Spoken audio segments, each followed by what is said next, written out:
మొత్తం 3 కోట్ల మంది తెలుగు వాళ్ళందరినీ కమ్మ కమ్యూనిటీ లీడ్ చేయబోతుందా? దానికి సంబంధించిన అంటే ఇనిషియేటివ్. కమ్మ కమ్యూనిటీ లీడ్ చేయడం అనేది కాదు. కమ్మ కమ్యూనిటీ తన యొక్క ప్రాతినిధ్యం కోసం అడుగుతుంది. హ్మ్. దాంతోపాటు తెలుగు వాళ్ళందరూ కలిసేసి కూడా తెలుగు వాళ్ళ ప్రాతినిధ్యం కావాలి. హ్మ్. ఇప్పుడు ఒక అతను వచ్చాడు. అతను తెలుగులో ప్రొఫెసర్ చదువుకున్నాడు. హ్మ్. యంగ్ బాయ్ 27, 28 ఇయర్స్ ఉంటాయి. కానీ అక్కడ తెలుగు ప్రొఫెసర్స్‌కి, తెలుగు టీచర్స్‌కి అక్కడ రిక్రూట్‌మెంట్ లేదు కాబట్టి అదే కదా! అతను అంత ప్రొఫెసర్‌గా పీహెచ్‌డీ చేసి తెలుగులో తమిళనాడులో ఉంటాడు. అరక్కోణంలో ఉంటాడు. అతను నిరుద్యోగిగా మిగిలిపోయాడు. హ్మ్. అంటే ఒక చిన్న ఉదాహరణ ఇది. అలాగే మనం ఇప్పుడు జన్మభూమి తమిళనాడు వాళ్ళకి. జన్మభూమిని గౌరవిస్తారు, ప్రేమిస్తారు. అలాగే జన్మనిచ్చిన తల్లి భాషను కూడా ప్రేమిస్తారు కదా! డెఫినిట్‌గా. హ్మ్. చదువుకోవడానికి అవకాశాలు లేకపోవటం అనేది దాని మీద కాబట్టి తెలుగు మీడియం స్కూల్స్ కావాలి అనేది. ఇంకొకటి కూడా ఏంటంటే హ్మ్. అక్కడ వాళ్ళకి తెలుగు రాయటం రాదు కాబట్టి మదర్ టంగ్ ఏంది అని సెన్సెస్ వాళ్ళు ఎవరైనా వచ్చి అడిగినప్పుడు తమిళం రాయటం జరుగుతుంది. ఎక్కువ శాతం మంది తెలుగు వాళ్ళు. దానివల్ల లింగ్విస్టిక్ మైనారిటీ స్టేటస్ కూడా లేకుండా పోతుంది. కనీసం భాష మాట్లాడతారనేది కూడా తెలియకుండా అయిపోతుంది. అంటే 8% తమిళనాడులో లింగ్విస్టిక్ మైనారిటీ కోటా 8% ఉంది. ఓహో! అంటే నిజంగా లింగ్విస్టిక్ మైనారిటీస్ చూసుకుంటే దాదాపు అక్కడ 45-48% దగ్గర దగ్గర ఉంటారు.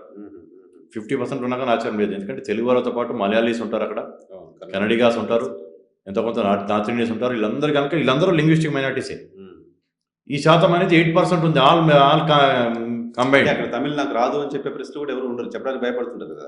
స్టిగ్మా ఉంది. నేను తమిళ్ అని అంటే మదర్ టంగ్ తమిళం రాసుకోవడం వల్ల లింగ్విస్టిక్ మైనారిటీస్ కూడా రావట్లేదు కాబట్టి మీరు మదర్ టంగ్ అనేది తెలుగే రాయండి తెలుగు వాళ్ళందరూ. మీకు లింగ్విస్టిక్ మైనారిటీ కోటా వస్తుంది. కమ్మాస్ అనేవాళ్ళు చాలా దిగువ మధ్య తరగతి, దారిద్ర్యక దిగువన కూడా చాలామంది ఉన్నారు. వారందరినీ పైకి తీయాలంటే మనకి EWS economically weaker sections quota కూడా కావాలి అనేది ఇవన్నీ తీసుకున్నా. ముఖ్యంగా రాజకీయంగా ఇప్పుడు నేను ఒకటే చెప్పింది ఆ రోజు. రాజకీయ నాయకుడి యొక్క పదవీ కాలం 5 సంవత్సరాలు. రెండోసారి గెలుస్తాడా గెలవడా తెలీదు. గెలవకుండా పోతే ముఖ్యమంత్రి స్థాయిలో పనిచేసిన వ్యక్తి, చీఫ్ సెక్రటరీలు, డీజీపీలు అందరూ అతనికి కన్సర్న్లో ఉంటారు. ఓడిపోయిన తర్వాత ఒక కానిస్టేబుల్ కానీ, ఒక రెవెన్యూ ఇన్స్పెక్టర్ కూడా అతను మాట్లాడాడు. అదే ఐఏఎస్ ఐపీఎస్లో కనుక వాళ్ళు ఎవరైనా ఉంటే 35 సంవత్సరాలు వాళ్ళు శాసనాలు తయారు చేయగలరు, శాసనాలు రాయగలరు, శాసించగలరు. కాబట్టి కమ్యూనిటీ నుంచి ఐఏఎస్ ఐపీఎస్ తగ్గుతున్నారు కాబట్టి దాన్ని కూడా ఎంకరేజ్ చేద్దాము. ఒక ఐఏఎస్ ఐపీఎస్ ట్రైనింగ్ అకాడమీ కూడా పెడదాము అనేది కూడా నేను అర్థం చెప్పడం జరిగింది. కాదు సార్, ఇప్పుడు సిస్టమ్ కదా, system for all, not for community. Yes.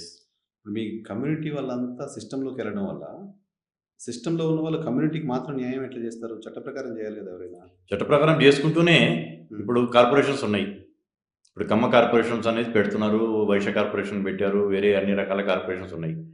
ఆ కార్పొరేషన్లో నిధులు ఇవ్వకుండా కార్పొరేషన్స్ పెట్టి ఉపయోగం ఏంటి?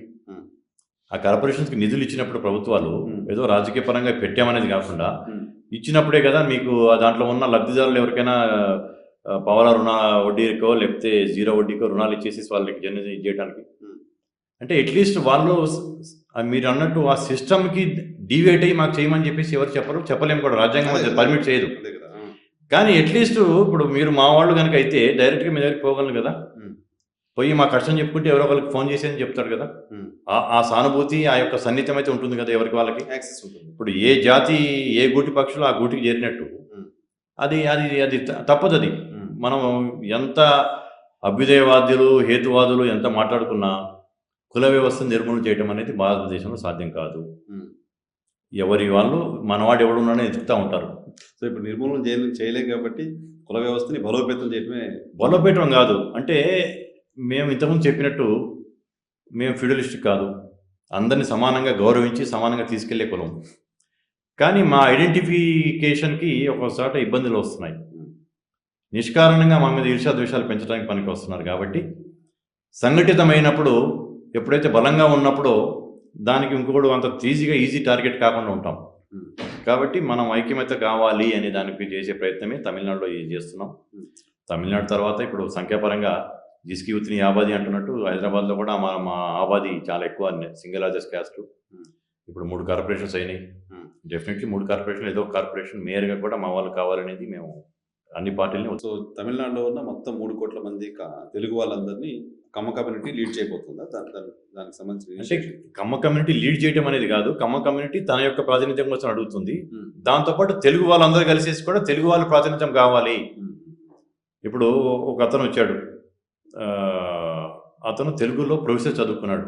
ఉమ్, యంగ్ బాయ్ 27-28 ఇయర్స్ ఉంటాయి. కానీ అక్కడ తెలుగు ప్రొఫెసర్స్‌కి, తెలుగు టీచర్స్‌కి అక్కడ రిక్రూట్‌మెంట్ లేదు కాబట్టి అదే కదా. అతను అంత ప్రొఫెసర్‌గా పీహెచ్‌డీ చేసి తెలుగులో తమిళనాడులో ఉంటాడు. అరక్కోణంలో ఉంటాడు. అతను నిరుద్యోగిగా మిగిలిపోయాడు. ఉమ్, అంటే ఒక చిన్న ఉదాహరణ ఇది.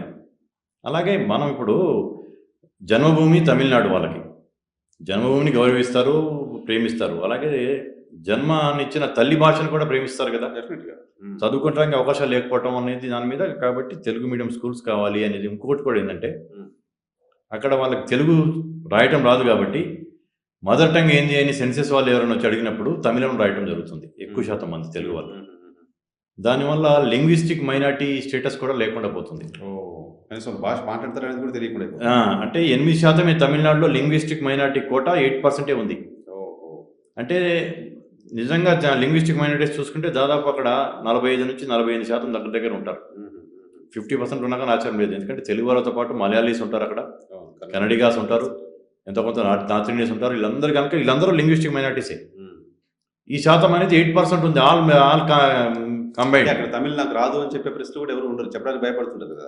స్టిగ్మా ఉంది, నేను తమిళ అని అంటే మదర్ టంగ్ తమిళం రాసుకోవడం వల్ల లింగ్విస్టిక్ మైనారిటీస్ కూడా రావట్లేదు కాబట్టి మీరు మదర్ టంగ్ అనేది తెలుగే రాయండి తెలుగు వాళ్ళందరూ, మీకు లింగ్విస్టిక్ మైనారిటీ కోటా వస్తుంది. కమ్మాస్ అనేవాళ్ళు చాలా దిగువ మధ్య తరగతి, దారిద్ర్యక దిగువన కూడా చాలామంది ఉన్నారు.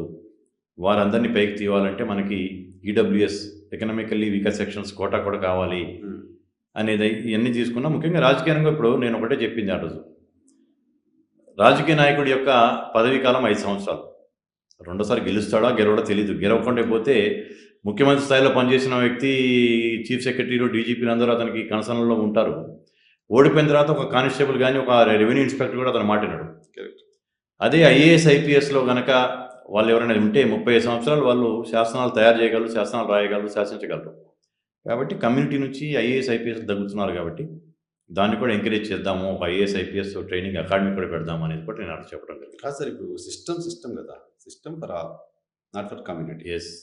మీ కమ్యూనిటీ వాళ్ళంతా సిస్టంలోకి వెళ్ళడం వల్ల సిస్టంలో ఉన్న వాళ్ళు కమ్యూనిటీకి మాత్రం న్యాయం ఎట్లా చేస్తారు? చట్ట ప్రకారం చేయాలి కదా ఎవరైనా. చట్ట ప్రకారం చేసుకుంటూనే ఇప్పుడు కార్పొరేషన్స్ ఉన్నాయి.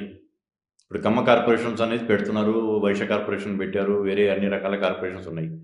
ఆ కార్పొరేషన్లో నిధులు ఇవ్వకుండా కార్పొరేషన్స్ పెట్టి ఉపయోగం ఏంటి?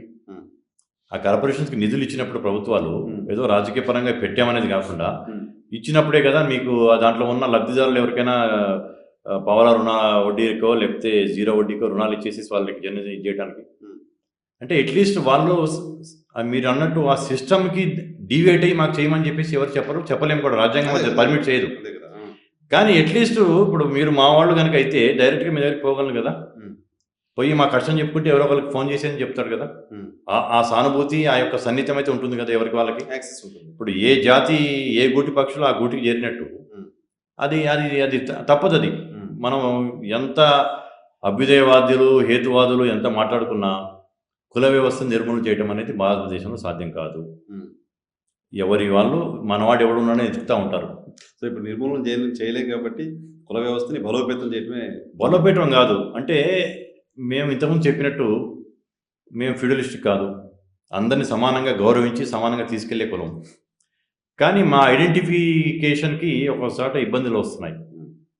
నిష్కారణంగా మా మీద ఈర్ష్యా ద్వేషాలు పెంచడానికి పనికి వస్తున్నారు. కాబట్టి సంఘటితమైనప్పుడు, ఎప్పుడైతే బలంగా ఉన్నప్పుడో దానికి ఇంకొకడు అంత ఈజీ టార్గెట్ కాకుండా ఉంటాం. కాబట్టి మనం ఐక్యమత్య కావాలి అనే దానికి చేసే ప్రయత్నమే తమిళనాడులో చేస్తున్నాం. తమిళనాడు తర్వాత ఇప్పుడు సంఖ్యాపరంగా జిస్కి ఉత్ని ఆబాది అంటున్నట్టు హైదరాబాద్లో కూడా మా ఆబాది చాలా ఎక్కువ, సింగిల్ లార్జెస్ట్ క్యాస్ట్. ఇప్పుడు 3 కార్పొరేషన్స్ అయినాయి. డెఫినెట్లీ 3 కార్పొరేషన్లు ఏదో ఒక కార్పొరేషన్ మేయర్గా కూడా మా వాళ్ళు కావాలనేది మేము అన్ని పార్టీలని ఒత్తిడి చేస్తాం.